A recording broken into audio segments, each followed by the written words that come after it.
Good morning, everybody. Welcome to Drawing with Michael. I am, of course, as always, Michael. We are on day 17 of our Inktober adventure. And today we're going to be doing one of the creatures from the Harry Potter world. A lot of you guys know, if you follow my channel, that I'm a creature guy. I love creatures. I always have. I always have endeavored to do creatures, be a creature designer, do something along the lines of creatures. I love just doing and designing characters and creatures that are kind of in that otherworldly vein. That being said, the creature that I'm doing today is the Cornish Pixie. If any of you guys have watched the the Harry Potter series, you know that this particular creature was kind of mischievous, an imp. If you guys know anything about imps, they're kind of mischievous fairies, and they really kind of border on that kind of area of being just kind of, I don't know how to describe them. Not scary, but unpredictable. There we go. So what I'm doing right now is I'm just blocking in my forms and my gesture of exactly how I want them to be. I've already tell you right now, this head's too far back. So we're going to bring this head just a little bit far forward where he's looking up, right? And they've got these big ears that come around. I did, a while back, I did a company logo for a company called Imp, I believe it's called Imp Creative. I got a little bit too much fill here. Imp Creative, and their main sort of character, I had to do what's called a character logo. A lot of times, corporate identities, they'll be, text, like Facebook or one of those type deals, and then occasionally you get the opportunity to do a character logo, which I love doing character logos because of course it involves characters, and of course this particular company wanted me to do an imp, which is exactly what this is. Kind of mischievous, a little bit unpredictable, and it turned out really cool. I don't really have the means to pull it up right now, but Imp Creative, really cool opportunity. So, in terms of fleshing stuff out this morning, what I like to do is I like to get just a general idea of the gesture, where the arms go, right?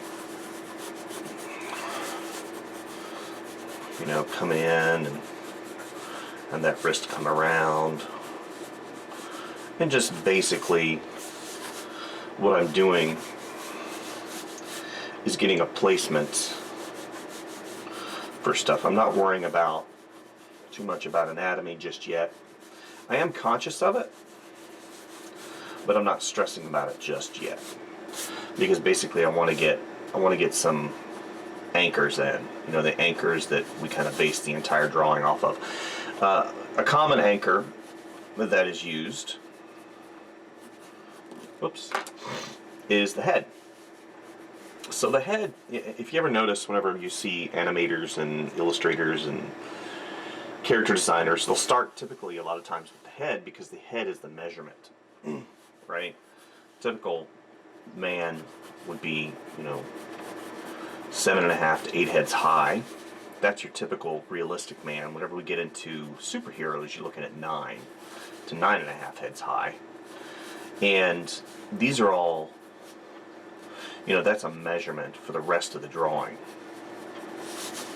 So based upon this head, now I can start doing the rest of the character in proportion, right? We don't want him to be out of proportion. We want him to be in proportion to the rest of his body. Excuse me. And you know, the head is a great, pretty much in my opinion, is the only way that you can get a lot of those things right. So he's going to be smiling. So what I'm going to do, if you guys remember, smiling, what that does is it scrunches up these eyes just slightly. Okay, I'm going to have this muscle group right here come here, and it's going to come around. He's got his smile coming around here like this. Again, since he's an imp, when he smiles, it's got that mischievous, and this kind of goes out just a little bit more. I want this out just a little bit more.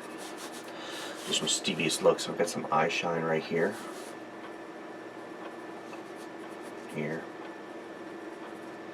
And I'll color the rest of this in. His eyes are black. So when you have something like that and they're completely filled in, you don't want it to be lifeless. You want it to have some form of life. So that's what basically you put the eye shine in there for.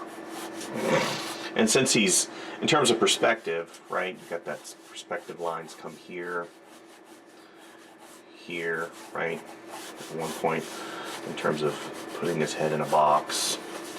So whenever you start to draw these, right, so now, since his head's tilted this way, up a little, but then it's like this. It goes here and it goes down just slightly. So I'm going to have this up just a little bit higher, right? And the back of the head come here, and his shoulder is up here behind the side part of his head. Okay, his ear comes up, put around. Okay, here up.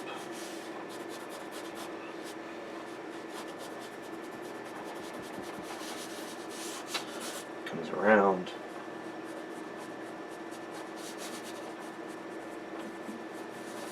Okay. Back of the head here. Right there. See, I'm talking so much I'm not getting any of my drawing done. Sorry about that. It is, of course, October.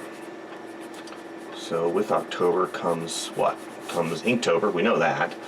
But also comes a lot of seasonal changes. You know, here in the mountains we have leaves that change, and it's really beautiful. On his other shoulder right here, right underneath this chin. His neck comes down. Here, here's the center of his chest. I want that other arm right there. I kind of make a bean shape, right? Here's the center line. Here's that foot.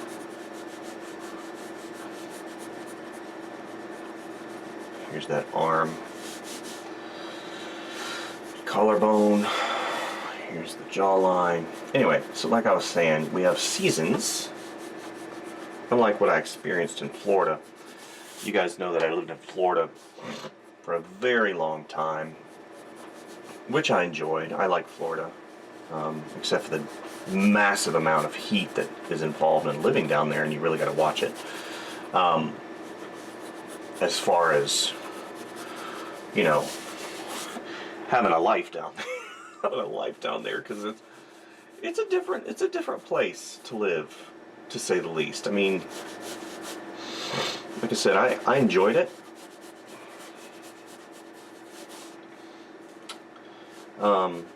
But now, see, I want this top part to be meaty, and I want this to come here. And I got this really skinny, goes to here.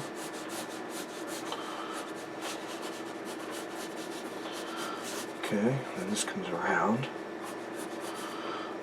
Anyway, so like I was saying, you know, it's coming around here. Seasons. So I actually get to see the leaves change, which is pretty awesome. This is the third year I've been here. And the beauty involved, the natural beauty anyway, this arm comes up like this. The natural beauty involved in seeing that is sometimes, well, not sometimes, it is. It's just absolutely wonderful. Because in Florida we didn't have that. You know, we had seasons. Don't get me wrong. I'm not going to sit here and say we didn't have seasons, but the seasons were, you basically had two seasons, right? You had winter, but not really winter because it didn't really get that cold there.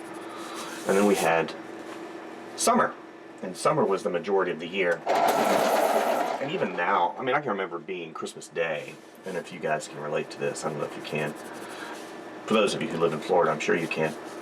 It'd be Christmas Day, and it'd be 94 degrees, and I'm sitting by the pool, and of course, you know, family's calling, and, you know, they're in Michigan or wherever, Chicago, and,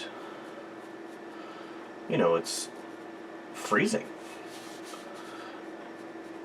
So there is definitely a good thing whenever you have seasons, but also,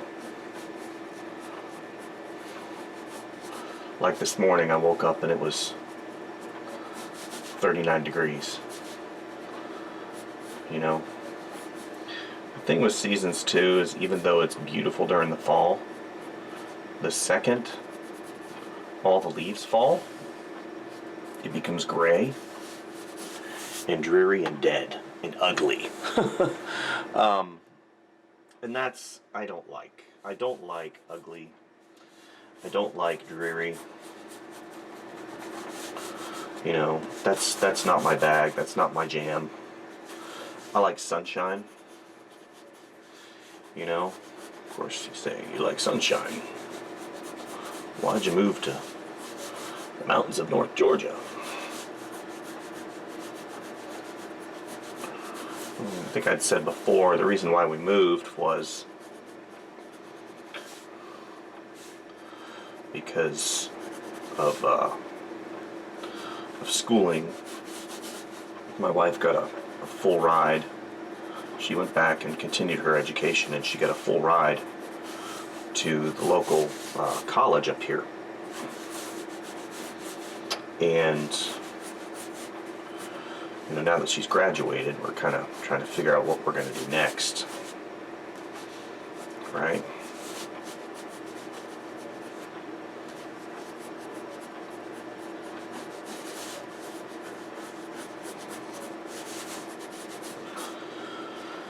Again, while I'm talking, I keep messing up my drawing, I keep messing up my anatomy, so bear with me while I correct some of these things.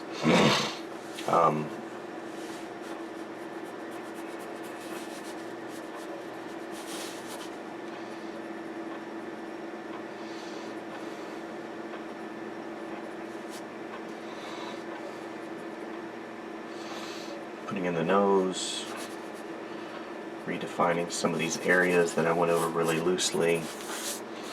So now what I'm going to do, I'm probably going to have to go back because I'm seeing a lot of mistakes that I need to correct. And frankly, I don't really want to correct them. But then again, I don't want to put out crap, so I'm probably going to have to come back here in a minute, correct them. Yeah, I'm going to have to correct them.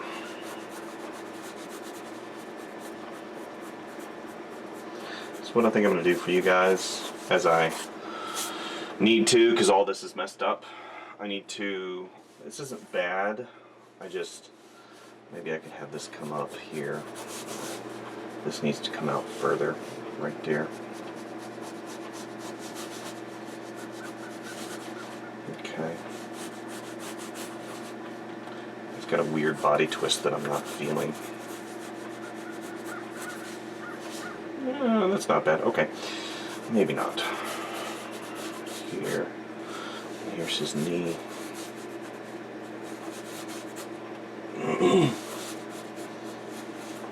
It's going to be foreshortened. So here's the top of his ankle. Okay.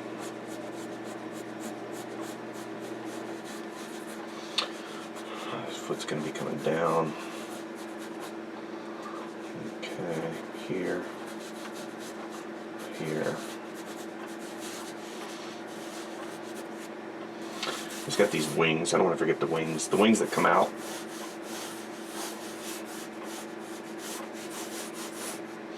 And the other one's going to come here because they're attached right about here. So we're going to have that come up.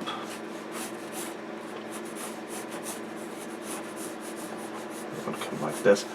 Probably kind of foreshortened just slightly. Right? Come here. Right there. Get this other hand.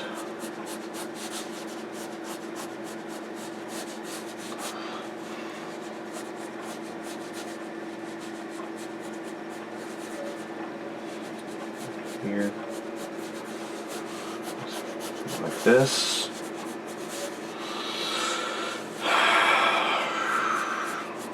There. Yeah, this is wrong.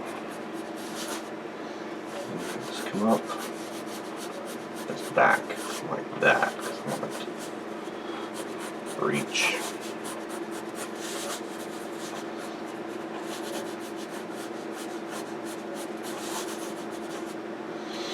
Okay, this goes in. Comes under. Alright, so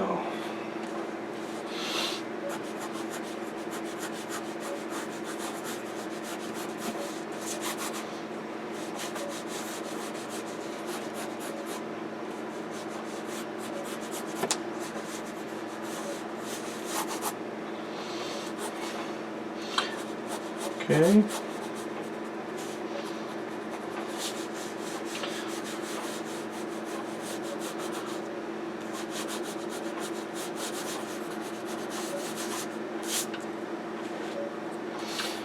Kind of that classic composition right there, that triangle composition. He's got two. So I have one right here, and then his foot kind of splits. You have the other one kind of going over. I don't know if he's got webbed feet or not. Probably not.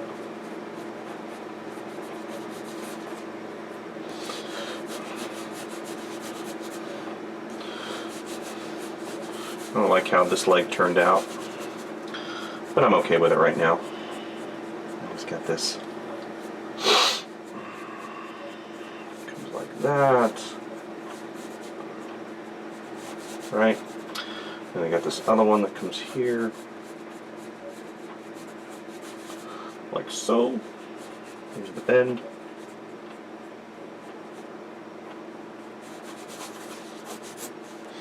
Like so.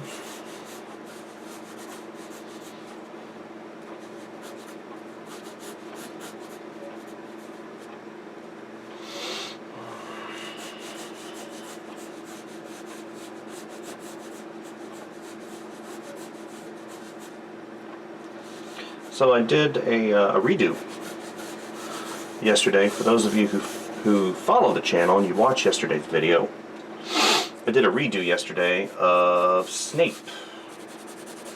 Because the initial one that I did, I really wasn't satisfied with it. So I redid the the drawing for Inktober I did yesterday. And I said that at the beginning of my Inktober quest. I said, I probably won't get to all of them. I'll try the best that I can. And also, you know, occasionally what happens with me is I do a piece and I'm not really happy with it. And so basically I'll redo it. And that's what happened. And some of the characters obviously deserve a little bit more, you know, attention because they're major players, right? Like Harry. The first character I did was Harry, but I did him really quick, so I'm probably going to end up doing him again. And just like Snape, there's specific things I wanted to do with Snape, and I didn't quite do them on the first pass, so that's why I redid him. And we're allowed to do that, right? It's not like an Inktober faux pas. The spirit of Inktober, I think, is to basically, you know, do something, you know, every day that kind of, in terms of gets you drawing, gets you doing something. You know, that's what I tell my students. I say, don't stress about it. There's no reason to stress. You know, you don't want to stress about something that you have control over, right? You don't have to do a drawing every day, right? Okay, so I think this leg comes up a little bit further. So I think that's pretty much, I might put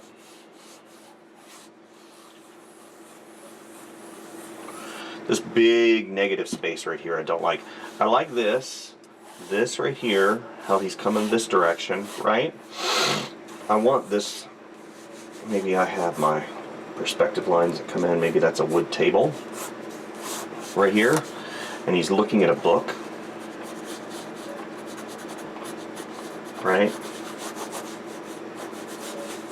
Okay, and have that come back, have that come back. Maybe there's another one over here, maybe a box. I haven't determined that yet. So, but I do possibly want this, kind of break up that negative space to give him kind of an anchor, because if I don't have that, it'll look unbalanced. So I don't want this shape to compete with him. So what I'll do as I'm creating this element right here, I'm always conscious of the balance that I need to strike.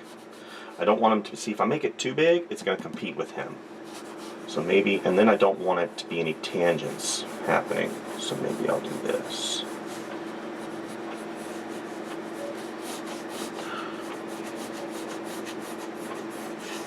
Right?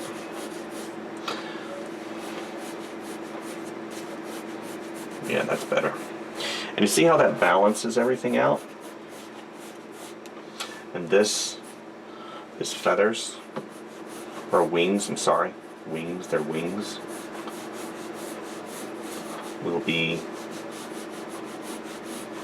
over the bottle as to break, you know, in terms of size, relationship, and how things are. And this one right here needs to come up slightly and come down, and this one can be slightly behind this one. And maybe I've got a label here, right? But I'm not going to go too far into detail. So I'm going to go ahead and finish up the sketch for you guys. I'm going to put you on time lapse for the end of the sketch, and then I'm going to move on to ink.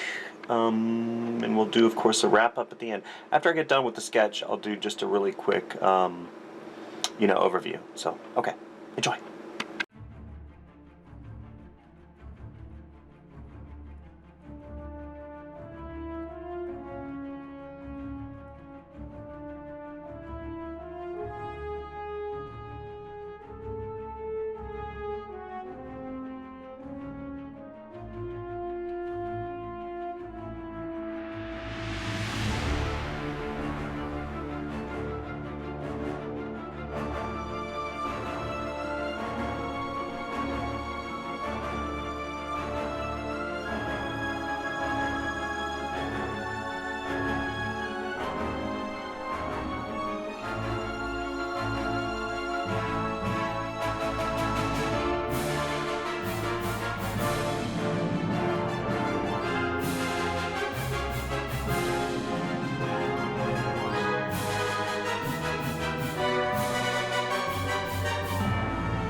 Okay, so that pretty much wraps up the ink stage. So now what I'll typically do is I'll just go back and put in really light, you know, value here and there just to give it a sense of form. You know,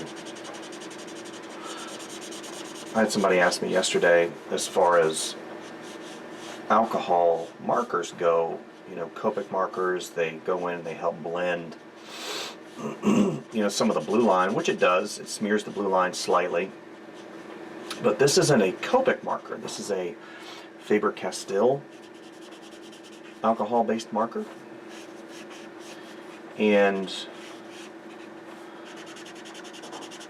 it does a really good job of just going in and blending in some of these blues with the, you know, with the black and giving it a little bit more form and helping it out, you know. Because if you guys remember, this isn't really a rendered drawing. Just supposed to be something really simple, really easy, quick, not taking too much time. But what's really nice is if you look, the alcohol basically goes in and it smears and it blends. Use it as a blender. It blends the blue. And also, believe it or not, it picks up a little bit of the black too. Here and there, not much, just enough to give you a little bit of control, which I like. You know? So, a little bit of shadow here and there. This particular marker is almost at the end of its life, so this isn't really indicative of what it usually has the capability to do, just because this particular marker is just about dead.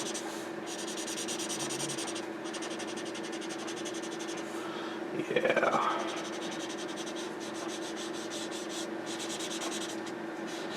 A little bit of shadowing here and there, really to just wrap up this particular piece for today. So I think that's pretty much going to do it. Thank you guys for visiting the channel. I appreciate it. Please like and subscribe and share. Grow the channel as much as I can. I'll probably be doing another review, or actually an actual review on Fresco. That seems to be the most popular, one of the most popular videos that I've made recently. Probably because it's a new piece of software and it just got released. That's one of the reasons why I did it, to kind of, you know, show that first wave of experimentation with a piece of software. And lo and behold, it actually became pretty popular. So I might do another Fresco video, and I might do a Procreate video, kind of showing my process of creating images in Procreate, which I love Procreate. It's a great program, great tool for creating illustration. So I think that's going to do it for today. We'll see you next time, guys. Bye.